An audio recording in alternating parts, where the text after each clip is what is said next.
अपनी बात।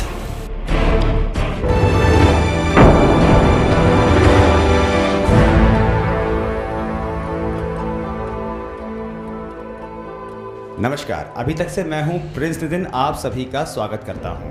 आज अपनी बात का दूसरा एपिसोड है। आज जनता करेगी अपने जनप्रतिनिधि से सवाल और उनको देने होंगे उनके सवालों के जवाब।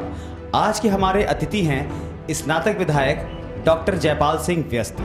डॉक्टर जयपाल सिंह व्यस्त आज देंगे हमारे जनता के सवालों के जवाब।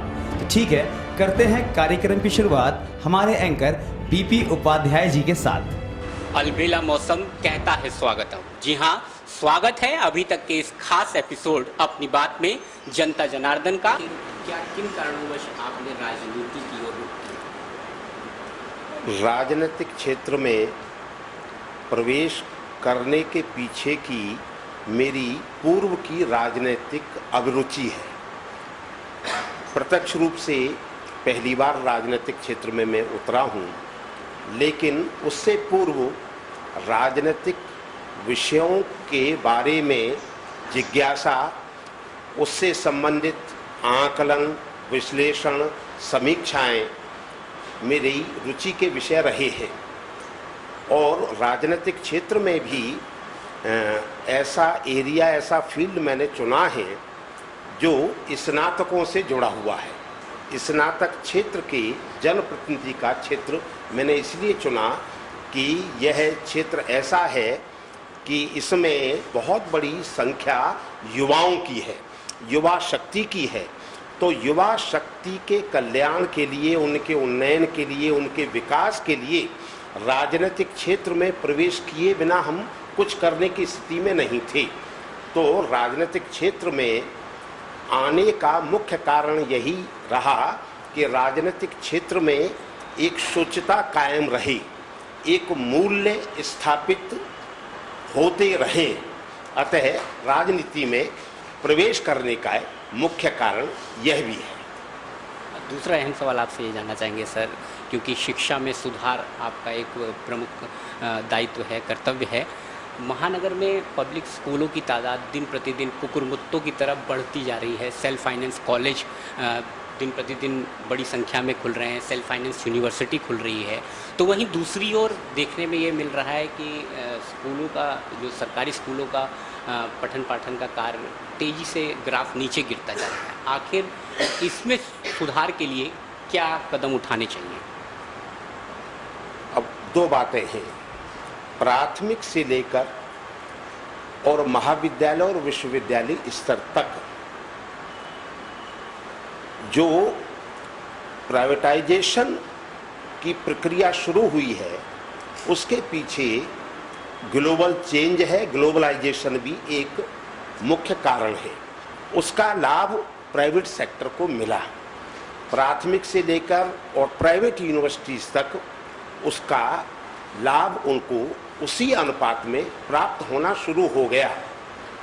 दूसरी ओर जो सरकारी सेक्टर है, राजकीय सेक्टर है, वहाँ जैसा आपने कहा कि क्वालिटी में डिटोरिएशन आया, हिरास हुआ। स्वाभाविक रूप से समाज का रुझान जब किसी बेहतर व्यवस्था की ओर होगा तो दूसरी व्यवस्था उसी के सापेक्ष स्वाभाविक रूप में उसी अनुपात में प्रभावित होगी। धीरे धीरे मैं देख रहा हूँ कि सब प्रकार के उनके व्यवहार में, उनके योगदान में, उनके समर्पण में दिनों दिन फर्क आ रहा है, दिनों दिन अंतर आ रहा है और दिनों दिन व्यवस्था सुधार की ओर अग्रसर मुझे दिखाई पड़ रही है। और मुझे लगता है कि आगामी 4-5 वर्षों में प्राइवेट सेक्टर और राजकीय सेक्टर, उन दोनों के बीच अंतर बहुत बड़ा नहीं रह पाएगा। समाज अपने आप राजकीय सेक्टर को उस पायदान पर या उस मुकाम पर पहुंचाने के लिए मजबूर कर देगा जिसकी समाज अपेक्षा उनसे करता है। अब मैं सीधे जनता की ओर रुख करूंगा। जनता जनार्दन को भी आपसे कुछ सवाल पूछने हैं। सर, क्या सवाल है आपका? मैं पहले तो आप सभी को धन्यवाद देना चाहता हूं कि बढ़िया कार्यक्रम ऑर्गेनाइज आप लोगों ने किया है। मेरा नाम नफीस पाशा है, राष्ट्रीय अध्यक्ष हूं नेशनल मदरसा आधुनिकीकरण शिक्षक संघ का। स्कीम फॉर प्रोवाइडिंग क्वालिटी के एजुकेशन इन मदरसाज एक योजना है मानव संसाधन विकास मंत्रालय द्वारा संचालित, और हिंदुस्तान के 21 स्टेटों में है ये संचालित है, जिसमें उत्तर प्रदेश में 25,800 आधुनिक शिक्षक लगभग 7,000 मदरसों में आधुनिक विषय जैसे हिंदी, गणित, विज्ञान, सामाजिक अध्ययन और दीगर जो विषय जो यहाँ पर संचालित किए जाते हैं उसमें शिक्षण कार्य करते हैं। विडंबना देखिए कि पिछले 22 साल लगातार गुजरने के बाद भी आज तक किसी नेता ने, किसी लीडर ने ऐसी हुक्मरानी नहीं की जो हमारे साथ न्याय दिला सके। मैं दरख्वास्त करना चाहता हूँ अपने और हमें 25,800 आधुनिक शिक्षकों को न्याय दिलाना। श्री नफीस अहमद पाशा साहब ने जो अभी बात उठाई है, मदरसों में मजहबी तालीम को हम मॉडर्नाइज करें, उनका आधुनिकीकरण करें, और आधुनिकीकरण वर्तमान की बहुत बड़ी आवश्यकता है, ज़रूरत है। समय के अनुसार सामाजिक परिवर्तन भी ज़रूरी होता है। उसी के आधार पर मदरसों में मजहबी तालीम के साथ आधुनिकीकरण का विषय, टेक्नोलॉजी का विषय, कंप्यूटर लर्निंग का विषय, ये सारे विषय आने चाहिए।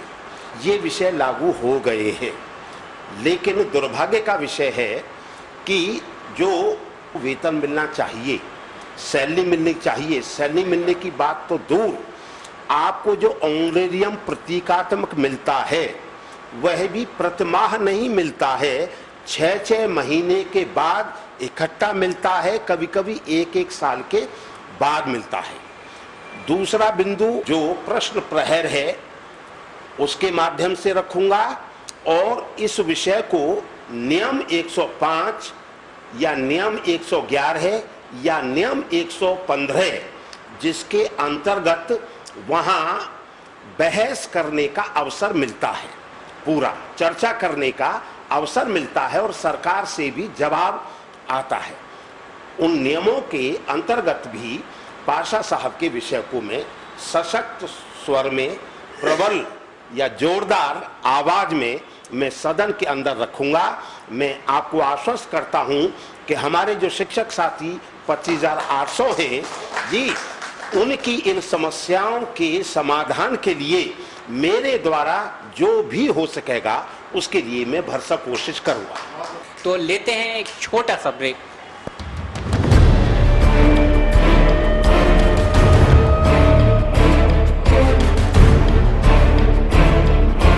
अपनी बात।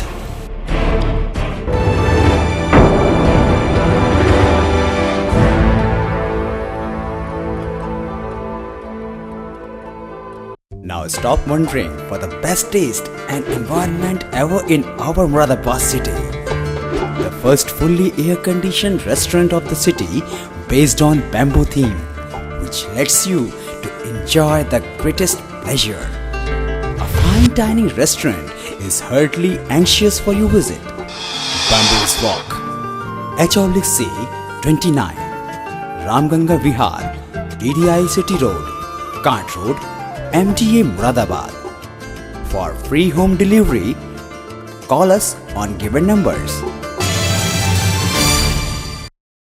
मुरादाबाद के पहले और सबसे मशहूर बेकर्स बेदी बेकर्स, जहां आपको मिल सकेंगे हर प्रकार के स्वाद के केक्स, पेस्ट्रीज, बिस्किट्स, नमकीन, गर्मा गर्म स्वादिष्ट पैटीज और गुरमीत सिंह बेदी का स्वाद का वादा। एक बार सेवा का मौका जरूर दें। बेदी बेकर्स, स्वाद से रिश्ता बरसों से।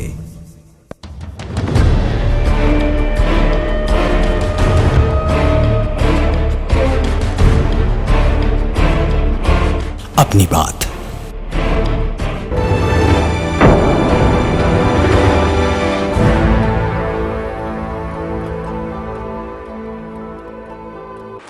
ब्रेक के बाद आप सभी का अपनी बात में पुनः स्वागत है। जनता से और भी हाथ उठ रहे हैं और देखते हैं आगे की समस्या क्या है। हमारे बीच एक आरटीआई एक्टिविटीज भी मौजूद है। आइए जानते हैं कि स्नातक विधायक जी से क्या सवाल है। मेरा सवाल, पहले तो मैं अभी तक की टीम को धन्यवाद दूंगा कि एक स्नातक एमएलसीज को आज हमारे बीच में लाए हैं। मेरा नाम कौशल कुमार है और मैं सूचना के अधिकार अधिनियम के तहत कुछ विश्वविद्यालयों की उन गड़बड़ियों को उजागर करने के लिए माननीय एमएलसीज आपके पास कुछ पेपर दे रहा हूं जो डायरेक्ट ही हमारे बच्चों के भविष्य से जुड़े हुए हैं। इस क्षेत्र में आपके 9 जिले हैं, जिसमें औसतन में अगर संख्या बताऊं तो बरेली, रामपुर और गजरोला, मुरादाबाद में 5 विश्वविद्यालय प्राइवेट काम कर रहे हैं। अभी जहां शिक्षा के अधिग्रहण के बाद बारे में आपके विचार मैंने जाने, कुछ डाटा है मेरे पास IITM यूनिवर्सिटी का। ये कोई पर्सनल आरोप नहीं है, ये व्यवस्था से जुड़ा हुआ आरोप है जो मैं माननीय विधायक जी से उम्मीद करूंगा कि वो संसद में रखें। प्रत्येक विश्वविद्यालय अपनी संख्याओं का डाटा कि उस विश्वविद्यालय में कितने छात्र पढ़ते हैं यूजीसी को उपलब्ध कराता है। 1710 स्टूडेंट अनुमोदित सीटों के आधार पर एडमिशन दिए थे, पर उसी वर्ष उत्तर प्रदेश शासन से 2540 बच्चों का 11 करोड़ रुपए वजीफा लिया है। सवाल ये उठता है कि अगर 1710 बच्चे आप बता रहे हो तो 2540 बच्चों का वजीफा आपने किस आधार पे लिया? तो टोटल स्टूडेंट कितने हैं? सवाल दूसरा एक अहम है, एक प्रदेश के कानून मंत्री फर्जी डिग्री प्रकरण में जेल में हैं। सवाल इसका है कि अगर आज जांच होती है विश्वविद्यालय की तो 1710 बच्चे ही डिग्री पाने के अधिकारी होंगे, तो 2540 जिनका वजीफा राज्य सरकार ने दिया है, क्या उनको डिग्री मिल पाएगी? और अगर 2540 बच्चे जिनके पास जिनका वजीफा सरकार ने दिया है, वो आपका पैसा है, मेरा पैसा है, सरकार का पैसा है। आरटीआई एक्टिविस्ट श्री कौशल जी ने जो विश्वविद्यालयों के अंतर्गत जो सिस्टम चल रहा है कि संबंधित प्रपत्र अगर मुझे प्राप्त हो जाएंगे तो उनके आधार पर, और कल ही इससे संबंधित प्रश्न में वहाँ लगा दूंगा, और जब सदन हमारा आगे चलने वाला है उस सदन में आपकी इस महत्वपूर्ण विषय पर वहाँ पर चर्चा होगी, और चर्चा के माध्यम से जो आपकी मांग है या अपितु जनता की समस्या है, उस जनता की समस्या की समाधान का मार्ग प्रशस्त हो सके। सर ने दिया गागर में सागर भरने जैसा जवाब। जनता से और भी हाथ उठ रहे हैं और देखते हैं आगे की समस्या क्या है। शिक्षक विधायक जी के लिए और भी सवाल हैं और हमारे बीच हैं प्राथमिक शिक्षक संघ के जिलाध्यक्ष जी। आइए जानते हैं इनकी क्या समस्या है। धन्यवाद। तो आपसे मेरा एक प्रश्न है कि 2005 से लेकर अब तक जितने भी शिक्षक नियुक्त हुए उनको पुरानी पेंशन से वंचित कर दिया गया, और जो नई पेंशन योजना लागू की वो भी अभी तक लागू नहीं हुई। आज ये स्थिति है, अगर दुर्घटनावश किसी कारण से अगर किसी शिक्षक की मृत्यु हो जाती है तो उसके परिवार को न तो नई पेंशन है न पुरानी। पहली बात, पेंशन की योजना को समाप्त करना उचित नहीं है किसी भी दृष्टि से। पेंशन बुढ़ापे का सहारा होता है, वृद्धावस्था का सहारा होता है। अतः पेंशन योजना समाप्त हुई है, इसका मैं पहले से ही विरोधी रहा हूं। पेंशन योजना समाप्त नहीं होनी चाहिए। 2005 के बाद योजना समाप्त हो गई। इस विषय से संबंधित सदन में मैंने ही 3 बार प्रश्न उठाए हैं कि पेंशन योजना बहाल होनी चाहिए या पुरानी पेंशन योजना या जिस रूप में भी विषय आ रहा है वो विषय शिक्षकों के हित में तत्काल लागू किया जाना चाहिए। यह समस्या प्राथमिक शिक्षक संघ की पूरे राज्य से जुड़ी हुई है और शिक्षकों में सबसे बड़ी संख्या, सबसे ज़्यादा तादाद अगर किसी की है तो वह है प्राथमिक शिक्षकों की है। अतः इस बड़ी समस्या को अन्य नियमों के तहत भी चर्चा कराने हेतु वहां पर मैं प्रस्तुत करूंगा। तो लेते हैं एक छोटा सा break.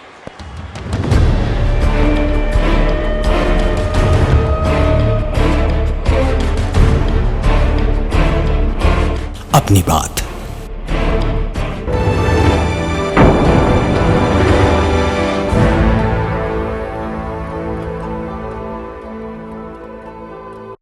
Now stop wondering for the best taste and environment ever in our Moradabad city.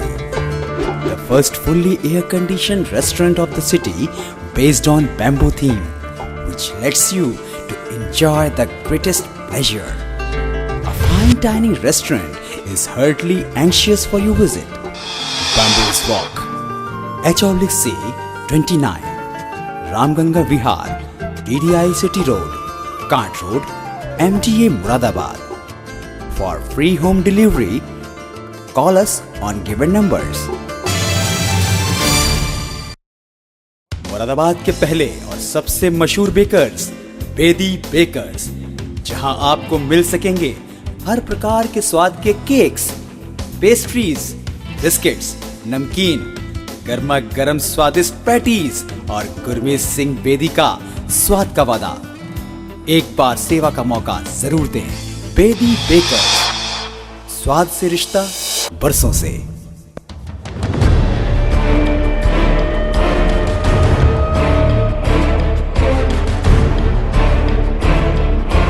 अपनी बात।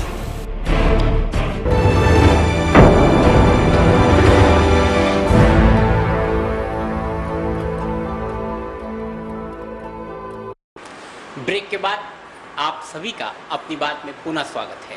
जनता से और भी हाथ उठ रहे हैं और देखते हैं आगे की समस्या क्या है। मैं अपने बड़े भाई और एमएलसी डॉक्टर जयपाल सिंह जी व्यस्त से ये पूछना चाहता हूँ कि मुरादाबाद मंडल में अभी तक कोई सरकारी विश्वविद्यालय नहीं है। अभी इससे पूर्व में जो प्रश्न हुआ था उसमें प्राइवेट विश्वविद्यालयों के अंदर क्या गड़बड़ झाला है उसके बारे में सवाल उठाया गया। तो मैं ये पूछना चाहता हूँ कि इस मंडल में क्यों नहीं है, और मुझे पूरी उम्मीद है कि डॉक्टर साहब ने इस पर प्रयास भी किए होंगे। तो क्या प्रयास किए हैं, ज़रा सा ये बताने की कृपा करें कि भाई क्या प्रयत्न चल रहे हैं, और अगर नहीं हुए तो आगे इसको क्या उनकी योजना है, इसको प्रकाश डालेंगे। इस विषय के विचारवान लोगों के द्वारा विगत 2 दशकों से ज़्यादा समय से विश्वविद्यालय खोले जाने की मांग निरंतर रूप से की जा रही है। इस विषय में पूर्ववर्ती सरकार डॉक्टर न्यायपाल सिंह जब माध्यमिक शिक्षा मंत्री थे तो पूरा प्रपोजल हम लोगों ने बना करके दिया था। कैबिनेट नोट में भी आ गया था, कैबिनेट चर्चा में भी वो विषय सम्मिलित किया गया, लेकिन वित्त विभाग ने उसे स्वीकृति प्रदान नहीं की और वह विषय फिर डस्टबिन में डाल दिया गया। और तब से लेकर अब तक केवल मुरादाबाद मंडल राज्य में ऐसा कमिश्नरी हेडक्वार्टर है जहां स्टेट यूनिवर्सिटी नहीं है। खोले जाने की मांग हो रही है, लेकिन जिनके द्वारा विश्वविद्यालय खोला जाना है वह यहाँ की जनता की इस मांग को अपनी प्राथमिकता में सम्मिलित नहीं कर रहे हैं। मैं तो जनता से अनुरोध करूंगा, गुजारिश करूंगा, पुरजोर तरीके से आवाज बुलंद की जाए तो केंद्र सरकार रूसा राष्ट्रीय उच्च शिक्षा अभियान के तहत पूरे देश भर में सेंट्रल यूनिवर्सिटीज खुल रही हैं, केंद्रीय विश्वविद्यालय खुल रहे हैं।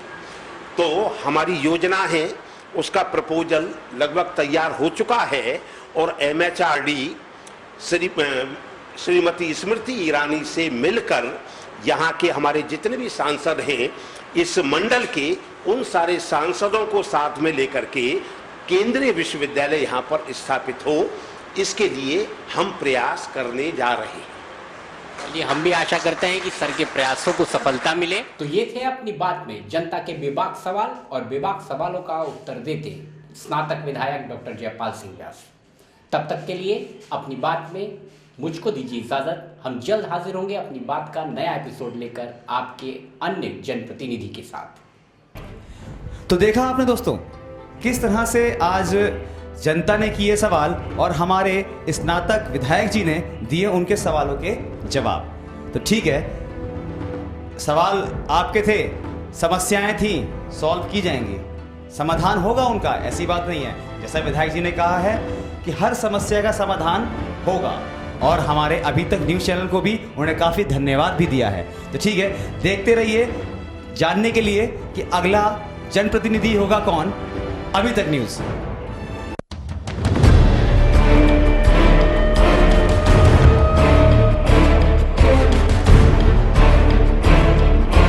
अपनी बात।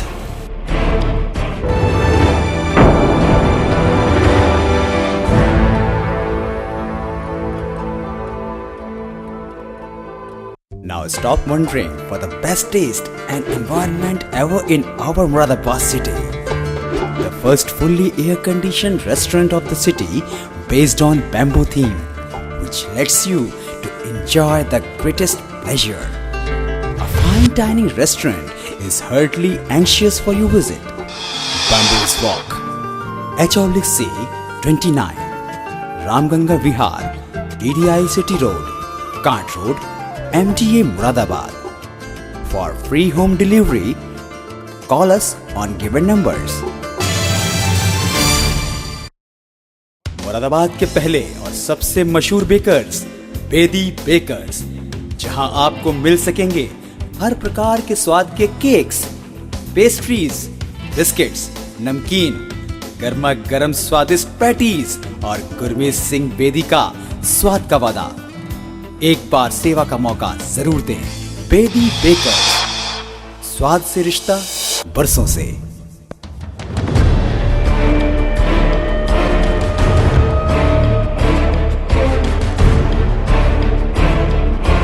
अपनी बात।